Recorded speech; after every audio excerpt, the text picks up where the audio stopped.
threat. So I want to bring in Amy Swearer. She is the Senior Legal Policy Analyst in the Edwin Meese Center for Legal and Judicial Studies at the Heritage Foundation, and one of her primary issues of research is the Second Amendment and firearm-related policies. She's been heavily involved in the Heritage Foundation School Safety Initiative, which was begun immediately after the tragic shooting at the Marjorie Stoneman Douglas High School. She wants to make sure the conservative voices are in there. I've been reading her stuff. It is very good. Amy, are you there?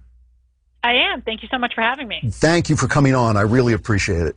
You know, one of the basically right now, the attacks against the Second Amendment are all centered on the idea that we are in some kind of crisis. The left loves crises. They never want a crisis to go to waste. And so they have made us feel that we're in a gun violence crisis. Are we in a gun violence crisis? We are objectively not in a gun violence crisis. We are actually in the midst of a decade of historically low rates of gun violence. We're talking, 50% of what it was in terms of gun homicide rates, in terms of homicide rates generally, 50% of what it was in the early 1990s. And in fact, the 2018 FBI uniform crime reports just came out, and it looks like the rates of gun homicide are actually lower this year than they even were last year. So we are objectively not in any sort of crisis. It's actually quite the opposite. For most of us, this is one of the safest times in American history that we have been alive for. Now, that's just amazing. Is there any difference in terms of these horrifying mass shootings that seem to keep happening, or is it just the coverage, or have those gone up? So there does seem to have been a slight increase in rates of mass public shootings. It's not the first time in American history that we've seen an increase in some of these. It's just like with violent crime rates, generally they kind of rise and fall. But I think the important thing to keep in mind here is the context of what we're talking about with mass public shootings.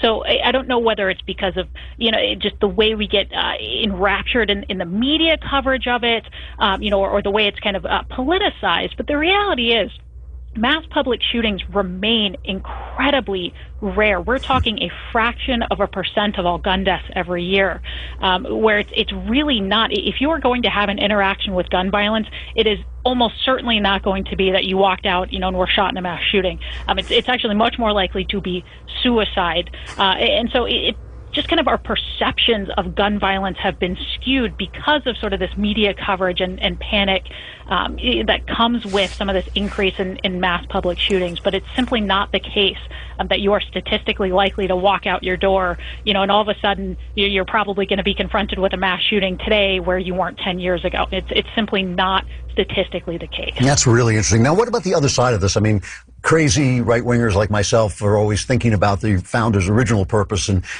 making sure that we could form militias to fight the federal army. But of course, guns are part of self-defense.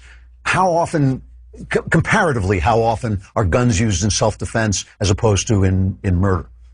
So when we're just looking at self-defense, so not even all lawful purposes, but just self-defense, most studies, in fact, almost all national big studies on this have looked at this and said it is somewhere between 500,000 to 3 million times a year. And in fact, the CDC, when you look through some of its data that it collected in the 1990s, and you kind of parse out that data, its own surveys on this would seem to indicate that number is around 1 million times a year. So when you compare that to unlawful uses of guns, it's far above what you see in terms of criminal uses of guns, certainly far above what you see in terms of gun homicides. So it really is the case that even though the Second Amendment doesn't come down to a balancing test, if we're going to have that balancing test, it's frankly the case that it balances in favor of law-abiding citizens keeping and bearing arms. That is really interesting.